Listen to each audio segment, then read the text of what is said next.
Donc, comme on avait vu All of Me il y a une dizaine de jours, on va reprendre ce cours. Donc, avec donc un morceau de jazz dont la mélodie est assez simple, ou très typée, qu'on entend bien. Les accords, vous les connaissez, les positions d'accords, vous les connaissez toutes, je pense. À part un accord diminué, je vais revenir dessus.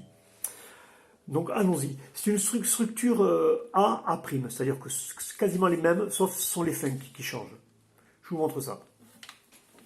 Donc, Do, 2 mesures de Do, nanana, 2 mesures de Mi, septième, 2 mesures de La, septième, 2 mesures de Ré mineur, je reviens en Mi, septième pour 2 mesures, et là ça sera un La mineur, Ré septième, septième. Voilà. Là, vous avez le A. Donc, je vous montre. Il y a plusieurs façons aussi de faire. Par exemple, le Ré septième, je l'ai fait ici. On aurait pu le faire ici. En position de La. Vous savez, La. La septième. La. La. Ici, en fait, c'est un La où on lèverait ce doigt. Mais cinquième cadre. Sinon, là, c'est au choix. Sinon, vous pouvez faire position de Do. Hein, Do, Do 7, 2 cases plus loin. Faut pas faire sonner surtout la corde aiguë. Et la corde grave, je la bloque avec ce doigt. J'appuie sur 2. Voilà. Et j'ai fini sur un Sol septième. Ce Sol septième, j'aurais pu le faire aussi avec la même position de Do septième. J'aurais anticipé pour la suite, parce qu'après, je reprends par un Do. Je peux faire ça ici, sur la 8e case. Je vous refais ça. Je vais vous chantonner la mélodie. Et je vous fais les différentes positions. 3 et 4. Pam, pam, pam, pam, Mi septième, La septième, Ré mineur, Mi septième, et La septième, Ré septième, et Sol. La septième, en fait c'est un La mineur. Hein. Allez, je vous refais une autre position. Do, 2, 3, 4, 1, 2, 3, 4, Mi septième, La mineur, La septième, pardon, et Ré mineur, Mi septième, et La mineur,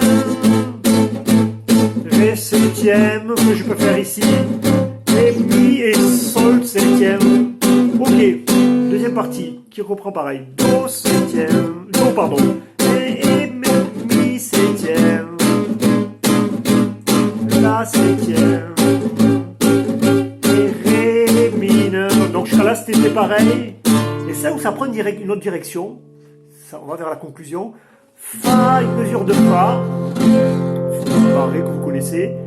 Fa dièse diminué. En fait je joue la 6e corde. Je joue pas la 5e. La 5e, non, il n'y a rien. La 4e, avec la 4e, je s'appuie avec l'index qui appuie sur la 4e, la 3e et la seconde. En fait, la 3e, c'est pour avoir cette note. Hein. Et en fait, l'index, il appuie ici et ici. Il sert pour ces deux notes. En fait, qu'est-ce que c'est un Fa dièse diminué? C'est un Fa septième. Pour le 7e, je lève ce doigt. Voilà, je pourrais appuyer ici, mais bon, je lève ce doigt. Et c'est la basse, regardez. Voilà, ça c'est un Fa. Hop, ce doigt on s'en fiche, parce que la 5e corde on ne joue pas. Ça c'est un Fa dièse diminué. Donc je change le doigté. Voilà. On sent que ça, on dit diminué, mais on sent que ça augmente. Écoutez le Fa. Ça augmente un peu là. Voilà. Après c'est Do. Alors ça c'est une autre façon de faire un Do, on va dire en jazz. En fait on mélange un peu le Do dans les basses, le Do que vous connaissez. Et là, ici, dans les aigus, c'est l'autre Do aussi que vous connaissez, position de La. Donc ça fait ça. Parce qu'il y a une logique, regardez, dans les basses. Voilà, pour ça, à la limite, si vous avez envie de le faire. Mais vous pouvez oublier, sinon on revient sur ce Do. Donc, une mesure de Fa, une mesure de Fa dièse diminuée, une mesure de Do, et de la septième, et un ré septième, pour finir quasiment, là on va finir sol septième, et do, et je finis par un sol septième. Voilà, je vous refais ça un peu différemment. Fa dièse diminué, do, on l'avait fait, j'ai fait des accords de transition, ré septième, sol, et do. Voilà, je vous fais la mélodie dans une autre vidéo.